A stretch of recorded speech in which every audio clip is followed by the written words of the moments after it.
Halo teman pemilih, selamat datang di Ngopi Santai, ngobrolin pemilu dengan santai.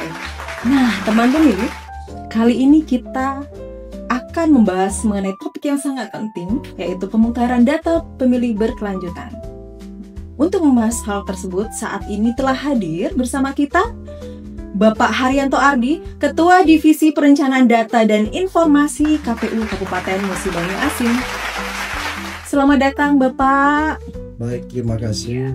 Gimana Assalamualaikum warahmatullahi wabarakatuh, rekan-rekan teman-teman pemilih. Gimana Pak kabarnya? Alhamdulillah sampai siang hari ini masih diberikan rahmat oleh Tuhan Yang Maha Esa, kita masih bisa berkumpul dan alhamdulillah kita masih dalam keadaan sehat walafiat untuk menjalankan aktivitas kita sehari-hari. Baik, syukur ya Pak. Nah Pak, kali ini kan temanya nih mengenai pemutaran data pemilih berkelanjutan. Ya. Sepertinya sebagian teman pemilih itu belum cukup familiar Pak. Ya. Nah, boleh Pak diceritakan sedikit apa itu pemutaran data pemilih Pak? Baik, teman-teman pemilih sekalian, sekilas saya sampaikan, izin perkenalkan, saya Haryanto Ardi selaku Ketua Divisi Perencanaan Data dan Informasi di Satuan Kerja KPU Kabupaten Musi Banyu Asin. Mengingat kegiatan KPU setelah dan pasca pemilihan berdasarkan PKPU 1 tahun 2025 bahwasanya KPU diberi amanat dan tugas tanggung jawab untuk melakukan pemutaran data pemilih berkelanjutan atau lebih dikenal dengan saya itu PDPB. Dalam kegiatan ini tujuan dari KPU untuk melaksanakan pemutaran data pemilih ini supaya bisa mengupdate data, memutakhirkan data terbarukan dari waktu ke waktu secara berkelanjutan sampai ke tahap pemilih selanjutnya di tahun-tahun yang akan datang dengan data yang lebih akuntabel, fleksibel, dan data terbarukan. Oh iya, baik. Ternyata PDPB ini dilakukan secara periodik ya Pak oleh KPU. Secara utama hasilnya ini dilakukan secara periodik dan berkelanjutan sampai pemilihan selanjutnya. Oh iya, baik. Tentunya pasti PDPB ini hal yang sangat penting ya Pak, perlu dilakukan begitu. Sebagai upaya KPU untuk menghadirkan data pemilih yang bersih, maka kami rasa ini hal yang paling penting dan urat nadinya pemilihan itu di data pemilih. Sebagaimana nanti secara terbuka dan berkelanjutan kami juga tetap bekerjasama dengan pihak terkait yaitu Bawaslu Kabupaten Musi Banyu Asin untuk tetap menghadirkan sinkronisasi data agar pelaksanaan pemilihan ke depan lebih baik dan terbarukan. Ternyata teman pemilih, KPU tidak bekerja sendiri ya Pak, ada pihak-pihap terkait tentunya. Nah kira-kira Pak sejauh ini baik KPU sendiri maupun dengan pihak terkait kira-kira sudah langkah-langkah apa saja Pak yang kita lakukan? Baik, ini di KPU sendiri kami tidak bekerja sendiri dalam internal KPU, kami tetap melakukan koordinasi dengan pihak pemerintah kabupaten kota, yaitu pemerintah Kabupaten Musi Banyu Asin melalui Disduk Capil Musi Banyu Asin serta dari Kemenkumham melalui Lapas kelas 2A Sekayu tetap melakukan pendataan baik itu pindah datang pemilih maupun yang meninggal atau yang baru berusia 17 tahun untuk kami update data di DPT berkelanjutan. Nah, tadi saya dengar Pak, kita ada kerjasama dengan Lapas. Nah, mungkin ini hal yang menarik, mungkin teman-teman pemilih ingin lebih jauh. Yang di Lapas itu seperti apa sih Pak? Memangnya begitu?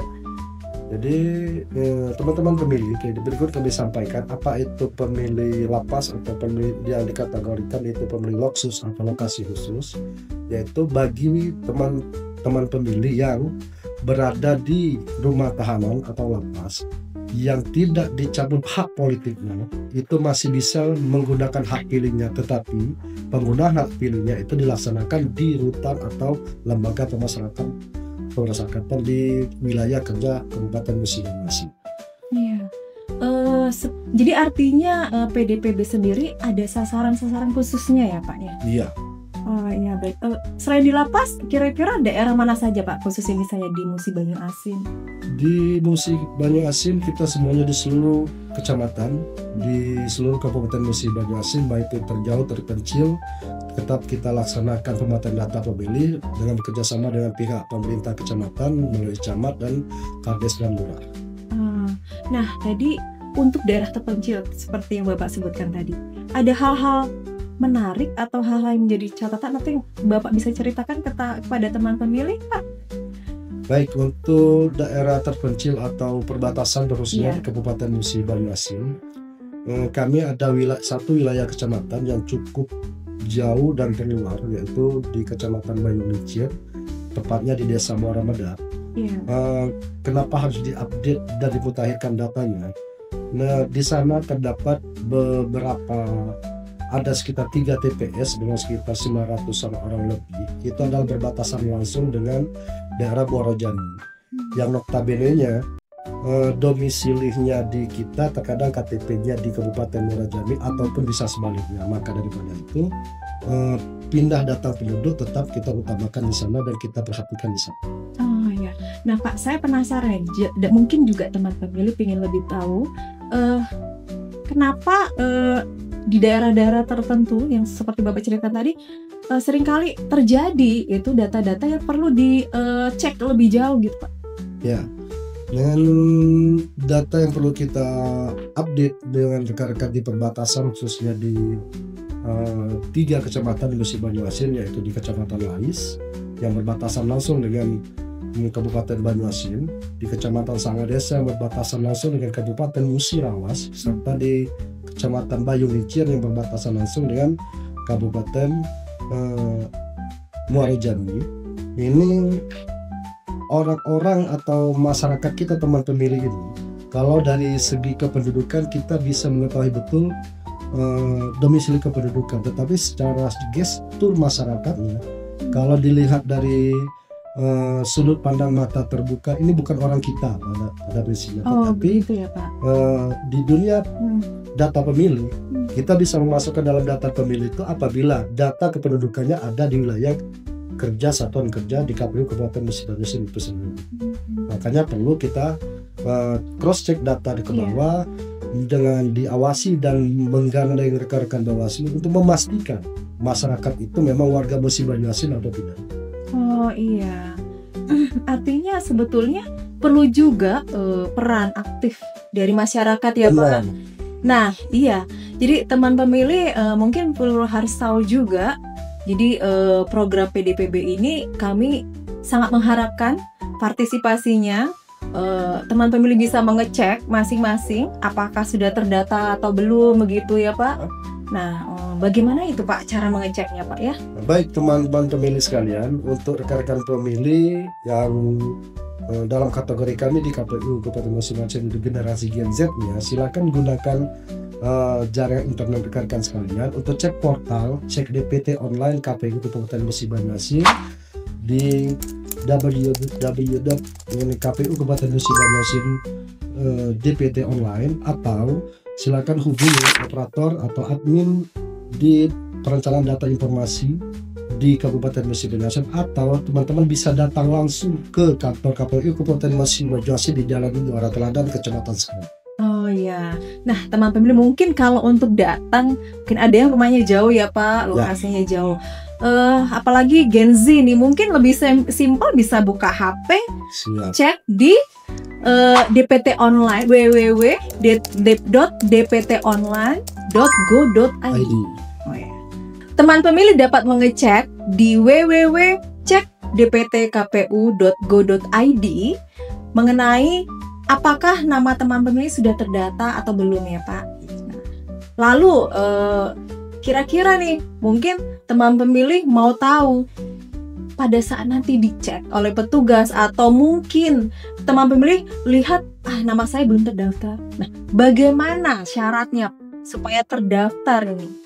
Baik rekan-rekan pemilih sekalian di Kabupaten Musi Banyu Asin, dalam tahapan PPDB di Kabupaten Musi Banyu Asin dan secara nasional itu akan dilaksanakan dalam per tahun sebanyak 4 kali ini pencocokan terbatas yang dilakukan oleh pihak KPU yang terjun langsung ke daerah, ke bawah, baik itu ke kecamatan maupun ke desa kelurahan yang ada.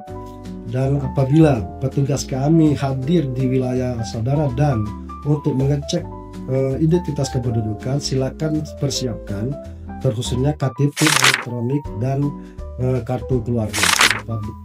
Apabila memang belum terdaftar, maka akan kami daftarkan dengan mekanisme yang ada dan diunggah ke laman KPU RI.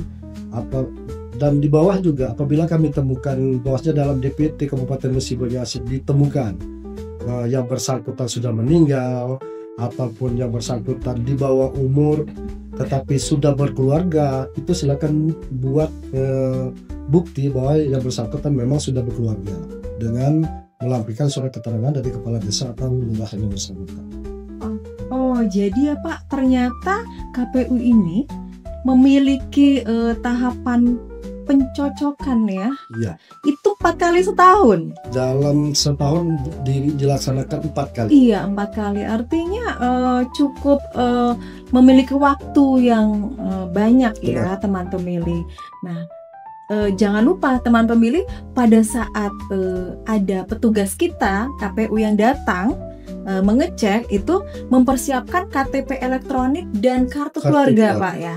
Oh ya, dan juga tentunya teman pemilih jangan lupa jika ada sanak saudara atau mungkin di lingkungan masyarakat sekitar ada yang mungkin tadinya sudah menikah atau mungkin sudah cukup umur atau intinya sudah memiliki hak ya Pak, hak untuk menjadi pemilih, itu bisa dilaporkan dan bisa ke KPU juga melalui online atau KPU juga membuka helpdesk ya Pak, helpdesk. Jadi teman pemilih jangan ragu bahwa kita sukseskan bersama program PDPB ini, pemutahiran data pemilih berkelanjutan, khususnya di Kabupaten Musi Banyu Asin gitu ya Pak. Nah Pak, sebelum kita akhiri nih perbincangan kita, boleh apa hal yang mau kita ingatkan kepada teman pemilih mungkin terkait PDPB ini? Baik, untuk rekan-rekan pemilih di Kabupaten Musi Banyu Asin, kami dari KPU Kabupaten Musi Banyu Asin sedikit mengajak rekan-rekan sekalian untuk berperan aktif dalam rangka penyusunan atau pemutahiran data pemilih berkelanjutan ini di Kabupaten Musi Banyu Asin khususnya. Karena alhamdulillah, sebagai sedikit informasi kami sampaikan, di Kabupaten Musi Banyu Asin tidak lagi ditemukan data NKK invalid maupun NIK invalid. Yang ada di kita ini yang untuk kita lakukan pemutahiran berkelanjutan, yaitu usia lebih dari 100 tahun. Yang kedua adalah pemilih-pemilih yang belum terdaftar karena belum masuk usia 17 tahun tetapi sudah menikah. Nah, kalau yang 17 tahun yang berdasarkan data kependudukan online, itu secara otomatis akan sudah terdaftar di DP4 untuk pemilih yang akan datang. Maka daripada itu kami sangat butuh peran serta rekan-rekan sekalian, masyarakat Kabupaten Musi Banyu Asin maupun pemerintah Kabupaten Musi Banyu Asin untuk membantu kami membersihkan, memutakhirkan data ini apabila terdapat warganya yang memang sudah meninggal, minimal di desa kelurahannya sudah terdata memang sudah meninggal. Yang kedua, yang sudah menikah tetapi di bawah umur dengan dibuatkan surat keterangan sudah menikah. Mungkin itu akan lebih mempermudah kita mengupdate data ini ke depan. Terima kasih. Iya. Baik, nah teman pemilih, itu dia kita sudah berbincang-bincang bersama Bapak Haryanto Ardi, Ketua Divisi Perencanaan Data dan Informasi KPU Kabupaten Musi Banyu Asin. Nah, teman pemilih, itu dia kita sudah berbincang-bincang bersama Bapak Haryanto Ardi, Ketua Divisi Perencanaan Data dan Informasi KPU Kabupaten Musi Banyu Asin. Mari kita sukseskan PDPB. Pastikan nama pemilih terdata oleh KPU. Sampai jumpa di episode podcast selanjutnya. Ngopi santai, ngobrolin pemilu dengan santai. Sampai jumpa.